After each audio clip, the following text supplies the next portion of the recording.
It's 11:46 p.m. in Seattle, and you're listening to Night Call.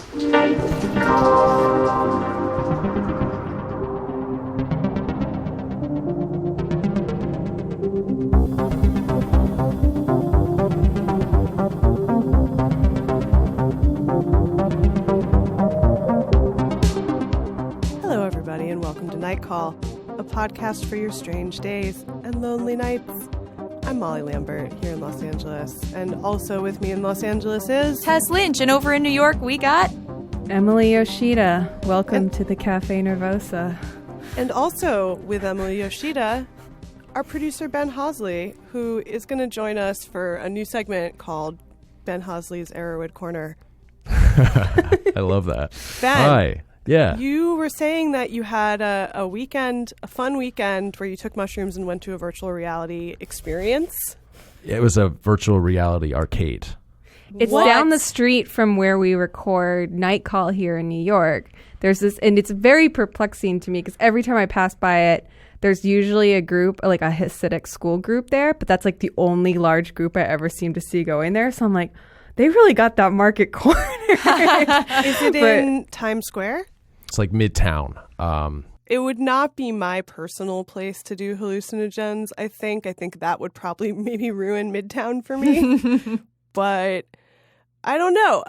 Some people like an intense experience like that. I'm a bit of a mind warrior. Yeah. I had a friend who I remember took mushrooms and went to Body Worlds, which is the... Oh my God. They went to Body Worlds and the X Games in one day on mushrooms. God. And I was like... I think the X Games would be glorious. That sounds fun. Well, that might be fun. But this was all downtown LA, so they went to the X Games and then they went to Body Worlds. And I was like, I feel like the last thing I would want to see on mushrooms is a dead body that's sliced open. Right. Because I would already be having enough thoughts like that anyway. Yeah.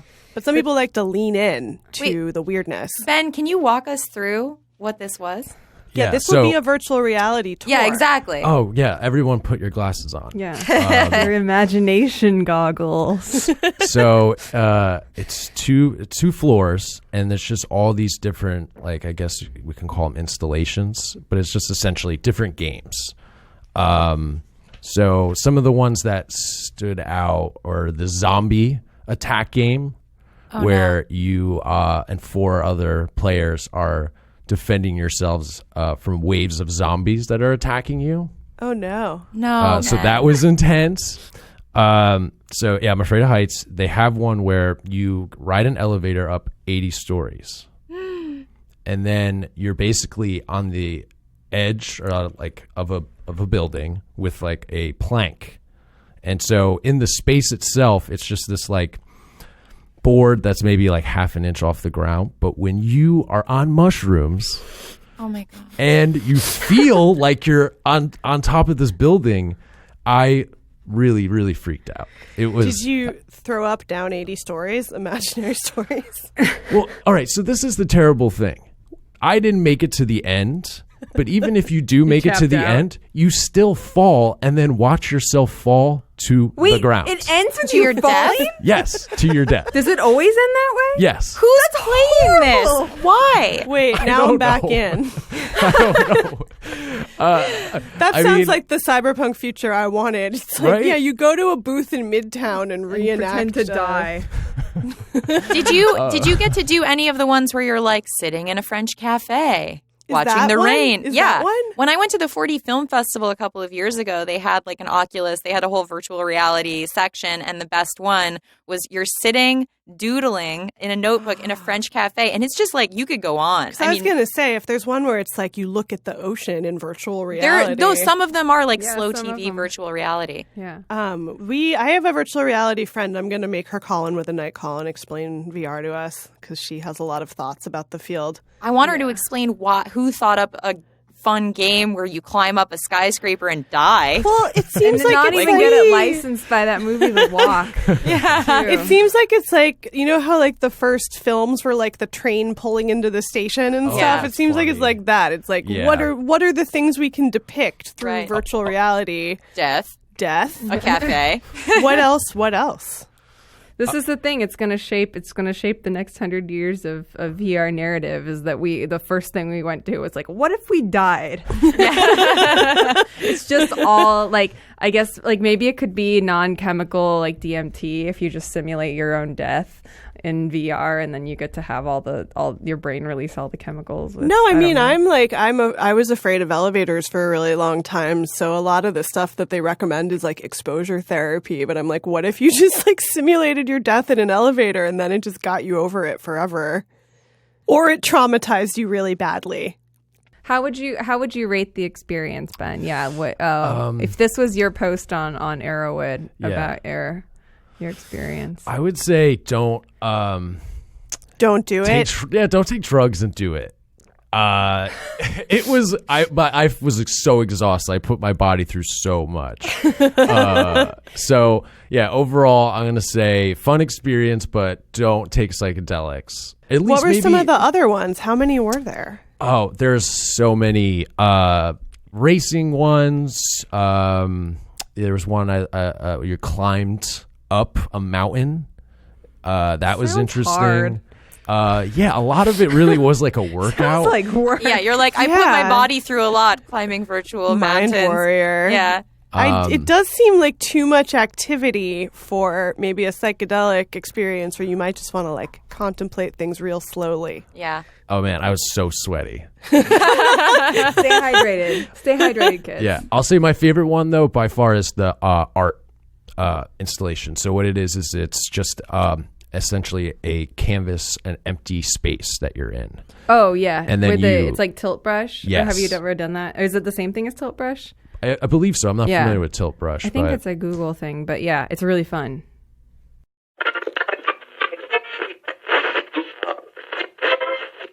This week's episode of Night Call is brought to you by FabFitFun.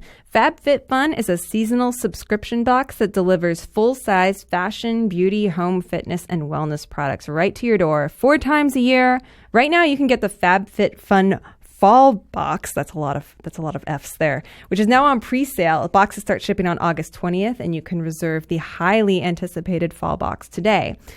We here at Night Call love FabFitFun. It is kind of an incredible way to get a big array of products that maybe you wouldn't necessarily pick out for yourself, but then realize that you can't live without them as soon as you have them. I know that I love having things just sort of handed to me as far as beauty products go. Sometimes it can feel like there's so much stuff to choose from, and just having like a really strong recommendation for beauty products, for cosmetics, for anything like that is kind of great. So these are all full-size products. There are no samples of anything, and they're pretty premium level products. I know that we all really enjoyed our summer box, the editor's box. Molly and Tess, what was your favorite thing that you got in your box? Well, I know Tess really liked the lip palette. And yes, so the Ish one. It's super great. It's super I great. love it. Yeah. Also, the Chorus shower gel is amazing. Yeah, that was amazing. And you loved the body sponge also. Yeah, I love that body. I don't want to swear. I almost was just like, I love that body sponge. But it smells super good. It's really awesome. I forgot to tell you guys because I was out last time that we had a FabFitFun spot, but that Luna Foreo thing that came in the last one, use it? That's everywhere in Japan right now, and I felt so like it plugged in because I had the little thing. I don't know. I love holding little things to my face and having it tell me how old I am. I don't know. There's something masochistic about it, but I just love it, and it's also like a cool little cleanser. We love the FabFitFun service. I think it's just really well curated, and it's a cool thing to have in your door every 3 months. So sign up now for FabFitFun to get your fall box. The FabFitFun fall box is in limited supply, and these boxes always sell out. So if you use our code NIGHTCALL, you can get $10 off your first box. Go to fabfitfun.com to sign up and start getting the box for a life well lived. Use promo code NIGHTCALL to get $10 off your first box. That's over $200 worth of products for only $39.99. Go to fabfitfun.com and use our code NIGHTCALL and get $10 off your first FabFitFun box.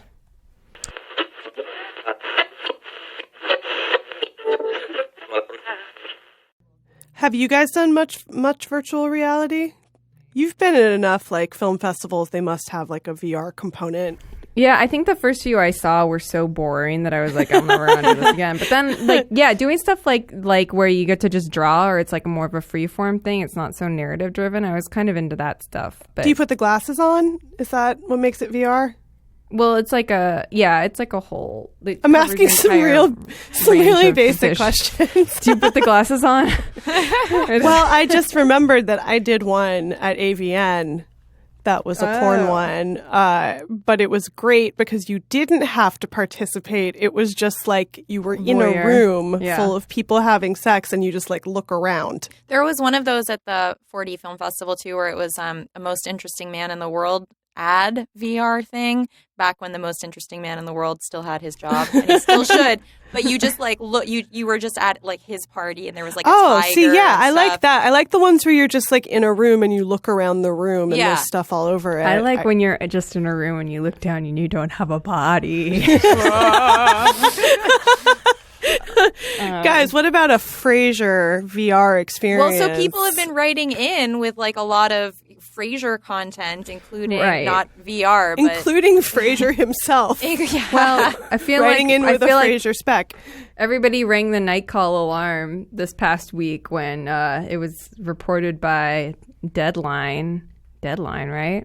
That that Kelsey Grammer was trying to get a Frasier reboot off the ground, and my immediate sense was like, this is just a trial to see how much this trends on Twitter. Like it like going by the reaction that they get. Maybe from, somebody showed him the memes. Media. Maybe he saw some memes and was like, I am popular on social media. People have been talking a lot about Frasier for a while. It's not just us, although we are definitely the most prominent. We started it. Frasier we talk. started it. We don't claim as much credit for it as we should, but we were on Frasier Wave long before many other people, and it wasn't because we were like, let's pick a weird show to like. No, we're talking about it. I think probably because Emily's from Seattle, and we were like, what shows do we like to watch that are just like well, regular? And at that point, I felt like I still hadn't really come out in public with my spiel about like how Frasier is actually really, really funny, and like the like comedic structure of it, I think is just like totally joyful. It is one that I enjoy a lot and have thought about a lot. It's like a mathematical formula. It's like watching SVU or something. You're like, it's kind of like, it's like a farce. It'll come back like 3 times. It's to also a joke. just its own flavor. It's has its like own flavor. It's unmatched.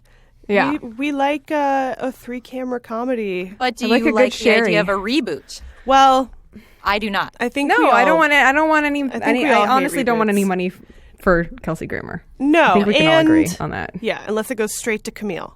First of all, there's no John Mahoney, and so there's it no should John just Mahoney, be a moot point. So it he was the heart in Frasier. But also, I read something on Slate by Lily Loughborough that was talking about how a reboot of Frasier would be like a white collar Roseanne, and I don't know like if she had information on this or she was just hypothesizing, but she was like, so at the end of the original show, he's gonna move to San Francisco or maybe Chicago. Right? Okay, I think like because there's something else about the Buffy reboot, you know, where people are like, this is a terrible idea, and then they were like, no, don't worry, it's like a reimagining, and so I saw people being like, things that could take place in the Frasier-verse that aren't just like a straight-up Frasier reboot, because I think we probably all agree that the only good reboot is Twin Peaks.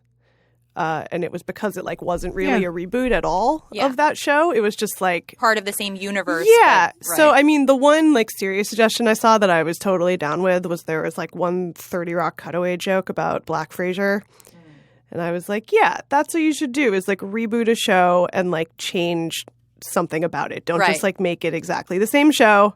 Yeah. Again. It's almost like a dramaturgical kind of approach where you're like, I'm restaging this play, but why now? And well, you have to figure out what the funny thing is about Frasier. The crux of Frasier is that Frasier and Niles are fancy pants that don't really like. Any person who met them would think like, how do you have the father you have? But then the father has to come and live with Frasier. And so it's like accepting your parent, even though you feel like you've moved beyond them and are much like of a different world than them. And I feel like you can apply that basic dynamic to so many different kind of oeuvres or I just feel like also people be like, milieus. especially if you're Kelsey Grammer and you're like a right-wing psycho, why would you be like, oh, this worked out so well for Roseanne. Right. Like, well, that's the other thing that I found kind of unsettling about what Slate was imagining was that it was that he had moved to San Francisco and was so kind of appalled by the homeless crisis that he had been like turned into like a right-wing Fox News guzzling guy, and then his son Frederick moves in with him, and then it's like the next generation repeating the themes first of of all, No, Frederick sucks. So Yeah. I wouldn't even want Frederick in a Frasier reboot at all. Yeah, I mean, I feel like I would watch a show that was about like Eddie the dog's children. R.I.P. Eddie. R.I.P. Yeah. Eddie. I don't think we need it. I think I'm just make more new stuff. Make something in that vein. There should be another sitcom that takes place in Seattle. Right. Make another sitcom that takes place in Seattle. I want reboots of movies, and I want them to be rebooted into TV movies transposed to now. Like the other day, I was like Heartburn. I'd watch like a weird TV movie of like Heartburn. Oh, I talk about Kramer Heartburn versus all the Kramer. time. I want the love like Heartburn. relationship drama reboots. I agree. Well, that's A Star Is Born is going to bring in. Exactly. I'm bring in a terrified whole of new that way. movie, though. I'm terrified. Like, how am I going to feel? Emily, where do know. you fall on A Star Is Born? This will be the second week that we'll talk about Well, Star is Born. I it's think we an should have a ultimate recurring reboot. feature where we check in with each other about like taking each other's temperature on Yeah. Star is Born.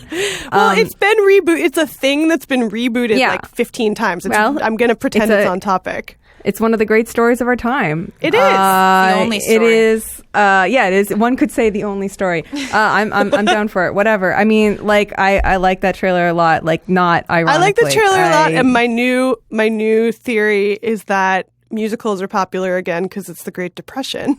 Look, musicals have been popular since Moulin Rouge. Like That was 99, right? 2001. 2000. Thank you for knowing. I'm not ashamed. That's I'm ready for the thing. Boz. I'm ready for the Boz pod. You should be more ashamed of your Moulin Rouge fandom than your Frasier fandom. I'm not ashamed of any of it. It's all made me who I am. It's part of the wonderful fabric of cornucopia Emily. that is me. That's okay. I like the Phantom of the Opera.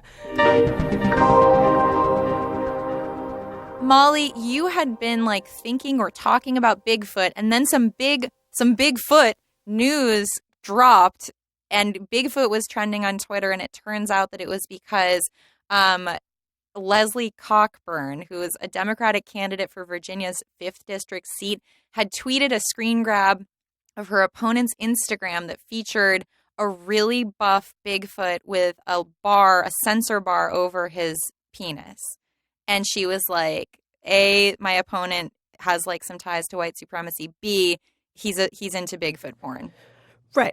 So, like, first of all, don't conflate those two things. No, don't Because ever. that was what was so weird about it. It was like, no, shame this person for being a white supremacist. Don't shame them for being into Bigfoot porn because who cares? Did you guys catch that she's Olivia Wilde's mom? Yes, No way. she is. Yeah. Twist. So I was just looking through Hulu because Hulu has the weird movie section. And they have all these like homegrown weird documentaries and conspiracy documentaries that I will sometimes watch. And they had one that was like searching for Bigfoot. And I was like, how about this Bigfoot documentary? It's like one of those things where I suggested 100 things to my boyfriend and he said no to all of them. And then I was like, Bigfoot documentary. And It'll he was come like, so far out of left field, he has sure, to say yes. why not? And then it was made by a company that was called like Research. It wasn't Research the book company, but it seemed like it could be maybe. It was like a similar logo. It was very like, this is not a real science documentary. Clearly. No way. No way. But it was just interviews with like 5 people. They were all white dudes in the South who are like obsessed with Bigfoot. And maybe like 3 or 4 of them wanted to hunt him and kill him. You assume it's a him.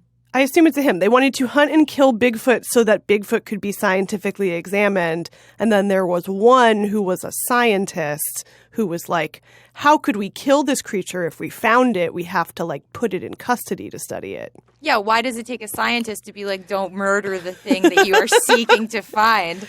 Well, they were the most logical one. But it was just really long interviews with people where they talk about how they're so obsessed with Bigfoot. And some of it was like that they were like big game hunters and they were like the ultimate prize.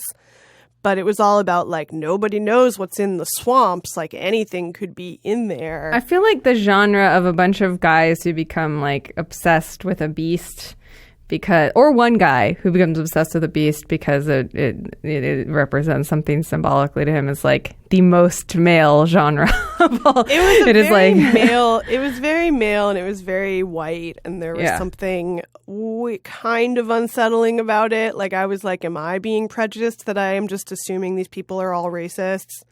But maybe not, because maybe there is something. At least they're just trying to hunt a mythical thing. Well, we've been talking about this a lot recently, because it's like we're into conspiracy theory, but not from the same point of view as people who like are into conspiracy theories because they're also racist. Well, I don't think we believe most of the conspiracy theories, but we're interested in them as stories. I think we're that phenomenologists about conspiracy theories. There we go. Enjoy the phenomenon of conspiracies and thinking about how and why they get started, and a little of that is like whether or not we believe them or think there's any truth to them at all. And but some of them are true. Like we talk about things that did happen, like MK Ultra, or like Operation Paperclip, that are like, these things are so crazy they seem made up, but these were all like real chapters in American history that maybe were covered up at the time. And like Area 51 stuff, obviously, like something was happening. Yeah. Was it like space planes? Probably. But just, it's interesting. Yeah. No, and I mean, friend of the pod, Andrew T., I feel like has said several times on his podcast, Yosis Racist, all kind of conspiracy theorizing, like the practice of being a doubter in the reality, like in like consensual reality as given to us by any kind of like authority or governing body or anything.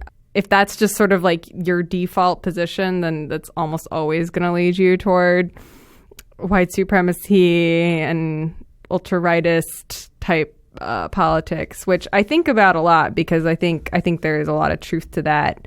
There's been some really weird stuff happening recently that obviously like touches that too, though. Like all the stuff with like the 23andMe and all the genetic stuff. Oh, well, that was bad news forever. Well, we all knew that and we all called that. Like Karina Longworth came on my other podcast, Molly's Sleazy Friends, and I think on the first episode we were talking about it and about how like we thought it was a bad idea because like. Well, no, but it's been reported. Like, I mean, it's been reported that Liz it was Lopato, my ex-podcast partner at The Verge from Verge ESP, like she did a lot of reporting on that, and it seemed like one of those things where everybody was like, "This is bad." I don't know. It just like it feels so out of the sorry to bother you universe to me, where it's like, yeah, you can't trust these companies.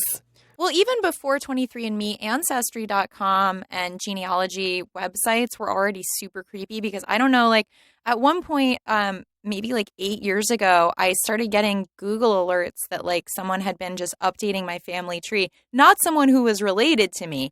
And they could add, I mean, any kind of information that they wanted, and it's difficult to get it removed. So it's like, I was like, ugh, yeah, this I think is creepy maybe and also weird. The definition of consensual reality seems to be like up in the air. Right, exactly. Right. The practice as it is traditionally recognized, where it's just like, for example, not trusting anything scientific. So in that case, like trusted mainstream media source with like a science desk at a trusted mainstream media source that says the 23andMe is bullshit. But like, calling down on something like that, like that's what I'm talking about. Like people who don't believe science and stuff like that, right? Like anti-vax people, right? Yeah. It all kind of ends up coming back. It's hard to be like some of these things are true and some of them are not, but that's how it is. And like, who needs to make up cryptids? There's so many weird animals in the ocean and on the land that are already so weird and interesting. For those people not if you don't believe science, because all those pictures of undersea animals are fake. Falsified.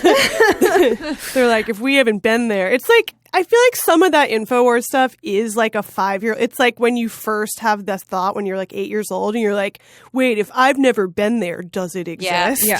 And then they just run with that for their whole lives. Yeah. Well, if we want to get back to the Bigfoot thing, I feel like this was less about Bigfoot as a conspiracy theory, mainstay or boogeyman, and more just like, I feel like in a weird way, this is just kind of a really bad example of like the opposite of the whole James Gunn thing, like throwing some dumb ass misinformation into the air and seeing what happens. But I feel like it mostly backfired in this case. The misinformation being that he was like a serious he was Bigfoot. Seriously into Bigfoot porn or Bigfoot erotica. Well, so the background on that is so that this guy is Denver Riggleman, and made up name. Right, totally seems like a made up name. He claimed, he was like, look, it's a joke. My friends who are in the military have been making fun of me because he wrote like a little silly book about Bigfoot, which I think was co-written with a guy who used to work at ESPN, maybe even.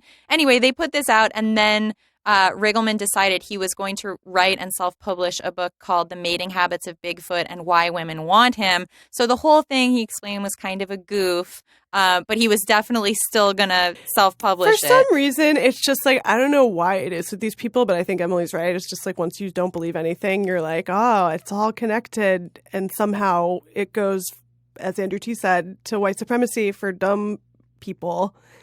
Like the people who actually believe in Bigfoot and the people who are really like legitimately writing Bigfoot erotica, I feel like probably come from two polar opposite political they probably come spectrums. Well, what about, okay, so like maybe the antidote is like Anne Rice vampire stuff, which is like supernatural paranormal stuff that's also like super, super queer and pro, good things mostly.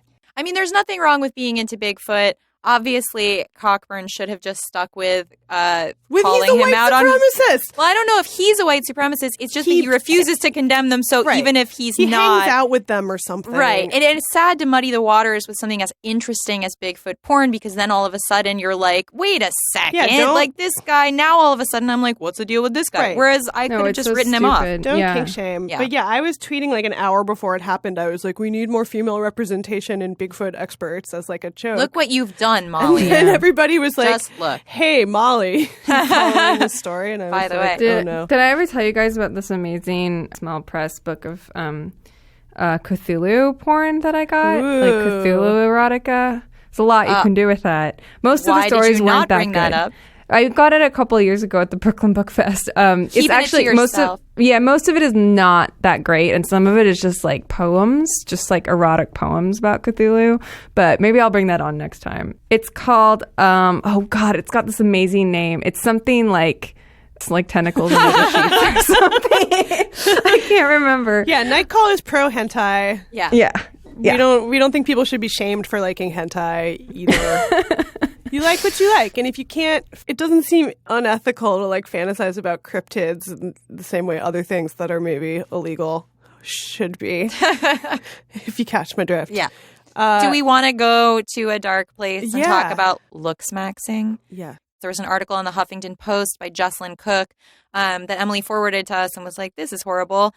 And it was about looksmaxing, which is it's when incels go to message boards. One of them is lookism.net. There are Reddit boards and other similar boards, and talk about making themselves more conventionally attractive, usually through plastic surgery, penis stretching, skull implants, that fun stuff. So, it's all the fun gamification of like getting into the female mind and tricking a woman into having sex with you, but like crossed with the insane obsession of like a realself.com, one of my favorite websites on the internet. Yeah, I mean, this is one of those things where I'm like, obviously what I would like is for all of this culture to go away. But since that's not going to happen, the idea that like men also have to be subject to the constant self-improvement industrial complex too, I'm like, fine. In this context, it's terrible because in the article, I think one of the like most disturbing things was that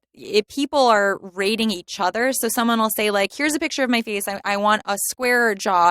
And someone will be like, well, you need a squarer jaw, obviously, but you also need a more masculine head. You could do with a nose job. I'm not loving your hair. Head? More masculine head. What does that mean? They get 3D printed implants and put them in their skulls, the old so the old MRA line on this, I thought was like, oh, women don't care about looks. All they care about is money. No, it's so the you just Chads have and the to get Stacys. rich. Chads and No, Stacys. Chads and Stacys are attractive. I thought they were like, you just get a great personality, and then which I have. you get super, super rich, and then you can date super hot chicks. But the idea of like, no, you trick them. No, they're like, look at Chad, look at Stacey. It's unfair if you're not conventionally attractive. If But, you're like, too short, if you're losing your hair, like then the odds are stacked against you. But, And like, why do they have to have Stacey? Why can't they go for like Maud? what does Because that they mean? deserve Stacey. 'Cause, They like, all Maud deserve is, like, Stacey. them as a girl. Well, they're saying that even mods are getting more sex than they are, and that it's unfair because even a woman who is less But conventionally that's attractive not true. can have They more. should all It's watch not that true. movie 8th grade. and Oh, be wait, like- you think that this is based on reality? That's what we're saying. Is I'm it's just not. saying, Yeah. like, if anything, we're about female incel representation. Well, I think the problem with these websites too is that they end up like becoming these like angry echo chambers where people are not only criticizing each other's appearances and making each other more self-conscious and more angry, but it's every so often there's like a thread of, and of course it stands to reason that like eventually we're going to get so mad that we're going to commit acts of violence, and then there's a community of people who are like, right. And so it's deeply disturbing, though I just want it to be like realself.com. This is the thing is like, I'm all about these fuckers hating themselves. And, right, but they're like, always they like, should. I hate myself so much, I'm going to take it out on They everyone are, else. Yeah. Right, I'd rather that money went to whatever that plastic surgeon was than to like some Republican Weapons. campaign or whatever. Or, weapons, for example.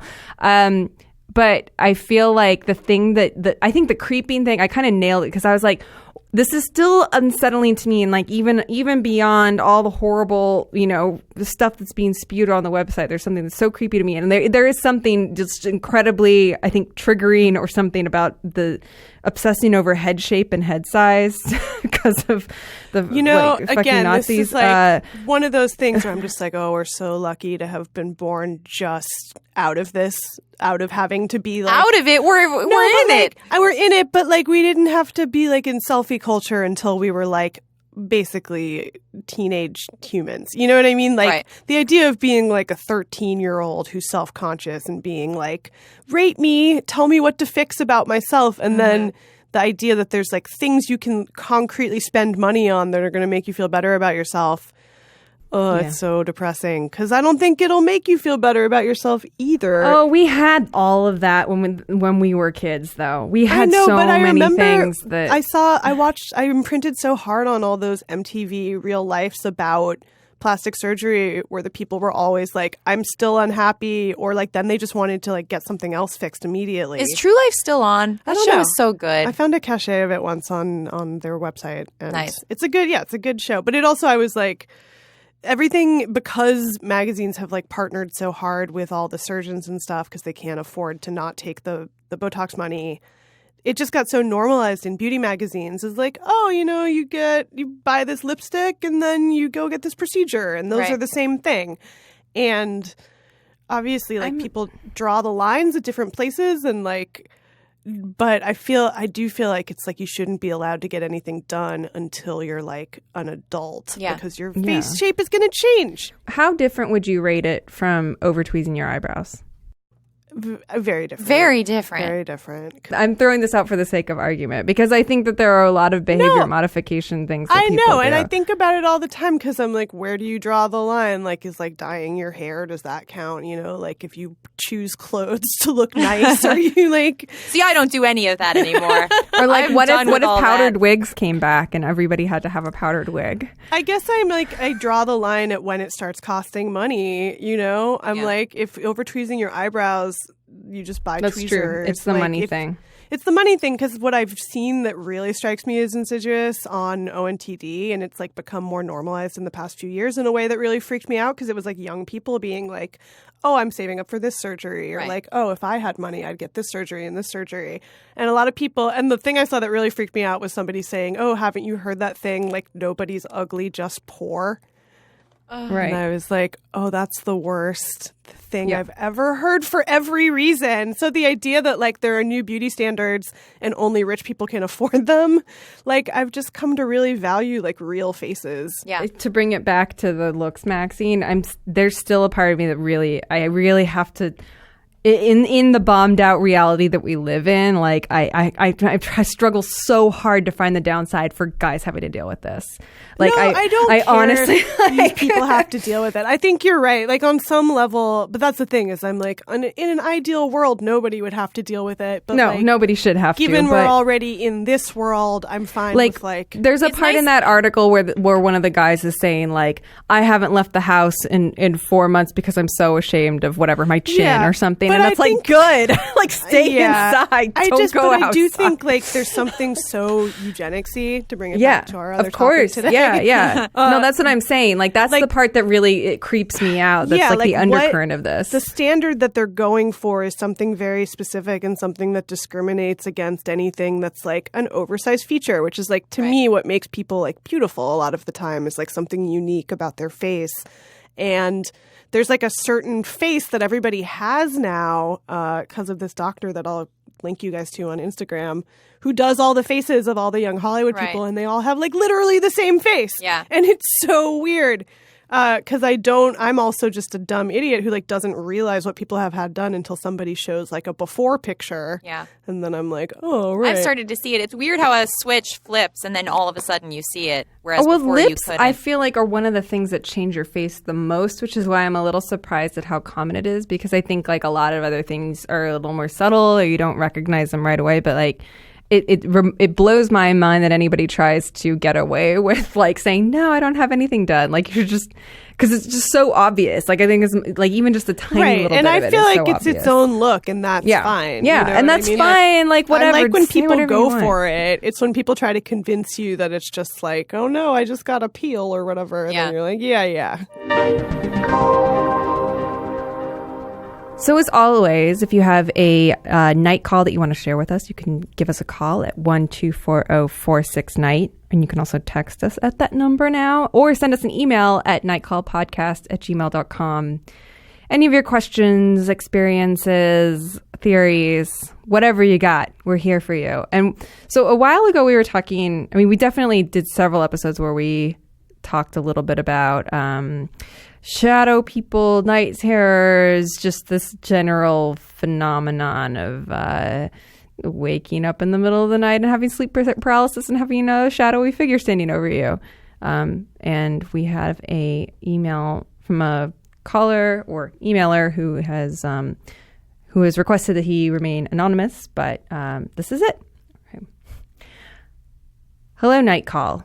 In an older episode, you expressed some interest in various flukes of sleep, and that interest prompted me to write because sleep and I have a strange relationship that may interest you. I regularly experience night terrors and exploding head syndrome.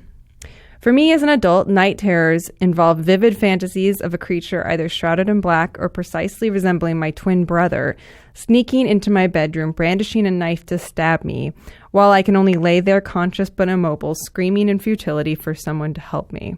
The feeling is very difficult to describe. A night terror is the most horrifying and panic-inducing episode I have ever experienced as an adult. They are just awful. He goes on to talk about exploding head syndrome, which I had never heard of before. Me neither. No, me also. Exploding head syndrome is, for me, an interesting consequence of being overcaffeinated, in which case, when I try to sleep, I immediately hear a low, loud, static-laden burst of noise that would be deafening if anyone besides me could hear it. The sound is completely innocuous and not associated with any external source of potential noise, like nothing has to fall off a shelf at night to produce the noise, etc. It only exists in the space between my ears.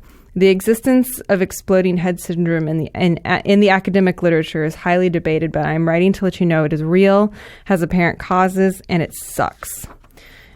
Do you all sleep well? And if so, how and why? I would love to know how you sleep because I am terrible at it. Thank you so much for this email. I've never heard of exploding head syndrome. No, I was very fascinated by this. So I this kind of reminded me of like one thing I've experienced a little bit that I did not realize was a thing until I heard it. I heard it talked about. I think it was on this podcast called 20,000 Hertz. It's about different sounds. And there's like this kind of music in your head that a lot of people can hear before they have a seizure. But I experience it sometimes when I'm trying to go to sleep, and it's like kind of like your brain doing a remix of every sound you've heard over the course of the day. Is it synesthesia? I don't think so. No, it's just maybe. this sort of like, it's almost like ringing in your ears, which is what the exploding head syndrome sounds kind of like it's related to ringing in your ears. Like sometimes if you come back from a concert, like the ringing can be really, really loud. Like There's a really good Oliver Sacks book that's just about auditory and visual hallucinations, and I like had to stop reading it because it freaked me out too much and made me feel like any of those things could just happen to me at any time. But I forget what it's called, but totally recommend it. And I feel like this kind of goes back to like the VR thing in a weird way. Are you guys insomniacs? Do you sleep well? No. You don't? No. Especially not lately. It's been like 1 billion degrees. Right. Emily, do you? That's the worst. Like, trying to sleep in heat is awful. I require a lot of things to sleep well, but I will always fall asleep. I have no problem falling asleep. Sometimes staying asleep is harder for me. I'm a big I'm really into falling asleep when I'm stressed out. Like I can fall asleep so easily when I'm stressed out. It's like the opposite of I think how you're like I just will conk out. Sometimes like, when you out. have a lot of work, it's like, oh, I'm so tired. Oh, I had insomnia for like about 10 years, and I tried Lunesta for a long time, but I had a side effect, which is in some people it creates a bitter taste in your mouth all the time. So even when you breathe air, it tastes like super bitter. Ew. So I couldn't keep taking it. It was horrible. And then I did Tylenol PM for a super long time. I did. What are the long-term hypnosis effects of that? It's like of taking Tylenol PM? Yeah. It's bad for your liver. So I would think so, yeah. I was taking it in high school. And then I tried Lunesta was during college, I think. And right after college, I tried again, but I still had the bitter thing. But it was in high school, so I wasn't drinking. So I would take Tylenol PM every night. And then eventually it was like, what am I doing? And then I did hypnosis. I did valerian tea. I did melatonin. I tried a bunch of things. And the only thing that worked is I realized that a lot of my insomnia was related to allergies. I'm like allergic to dust. I'm allergic to cats. I'm allergic to dogs. I have like all of these things in my house. And I started taking half a dose of Benadryl before bed. Oh my God. Benadryl. It's amazing. Benadryl's the best. It also is like safe if you're pregnant to take occasionally. I didn't take it all the time when I was pregnant, but I took Unisom, which is safe for pregnancy, but occasionally I take a Benadryl. But that was the only thing that helped. Like I still take Benadryl almost every night. Wow. I've always been a night owl. Sometimes I've like fully given into it, and it's pretty depressing to be on like the opposite schedule of everybody. It is depressing because the first few days you're like, I'm fine. Yeah, at first it's exhilarating, and then it's depressing. Well, guys, speaking of self-medicating, I just wanted to touch on Sharp Objects, the miniseries on HBO that we've been watching in various capacities. I've watched the whole thing. You guys are a little bit behind. I haven't watched any of it, so I'll just ask you guys questions about it because I'm familiar with both of the main creative forces behind it. But everybody talks like this on it. It's such a whispery show. I was watching it, and my boyfriend kept being like, "Turn it up," and I was like, "It's all the way up." This is just what it's like. So, even when they snap at each other, they snap like this. They snap like this. Stop that! What are you doing? What are you doing? It's so like everybody is Nicole Kidman's character from Big Little Lies. Yeah, I mean it's directed by the same person who directed Big Little Lies, and I personally don't know that that's the best person for it. I saw some people saying something. I feel like their style is very like slipstream and naturalistic, and like I kind of what I really want this to be is like more camp, more like less naturalistic and more sort of like leaning into how melodramatic and campy it is, because the book is very melodramatic and that's what makes it good. But it's about Amy Adams is a journalist who goes back to her hometown of Wind Gap, Missouri, which is apparently a real place, and has to investigate a story about like neighborhood girls are getting killed by somebody. And she goes and stays with her creepy mom and her creepy Lolita-ish younger sister in their creepy house. And she has this very loving newspaper editor who's like, you have to get the story and also work through your own demons.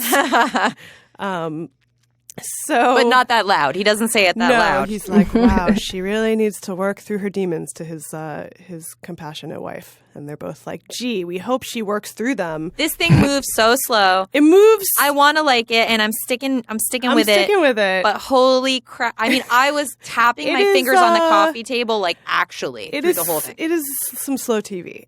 You know, it's interesting too because the book is like really well paced, and I think Gillian Flynn is a master at like putting really good cliffhangers and things so that all her books are just intensely page turning. You have to get through them. And this, it's like, I feel like it could have been like 3 episodes instead of 8. I thought it was 3. And then when I found out it was 8, because I was like, man, they are really laying this groundwork and just taking time to just be in this environment. So I've kind of shifted to enjoying it the way I enjoy Bloodline. I mean, the thing that makes this show intensely watchable to me is Amy Adams, who I just enjoy watching. She's great. Yeah. She's great, and she just drinks so much. And they show it's. I was like, I'm getting that she's an alcoholic. Like, I don't need this. I don't need the mini bottles and in the car. Every time you see her, she is drinking vodka out of like a water bottle. Yep. Wow. It is delightful. Well, guys, this has been a delightful podcast. If you guys if our listeners have suggestions for good summer shows, please send them our way at 24046-NIGHT. You can also email us at nightcallpodcast@gmail.com. You can follow us on Instagram, Twitter, and Facebook, Night Call Podcast on all but Twitter. We're Night Call Pod there. And if you're enjoying the show, please subscribe, rate, and review. And we'll see y'all next week. Bye. Bye. Goodbye.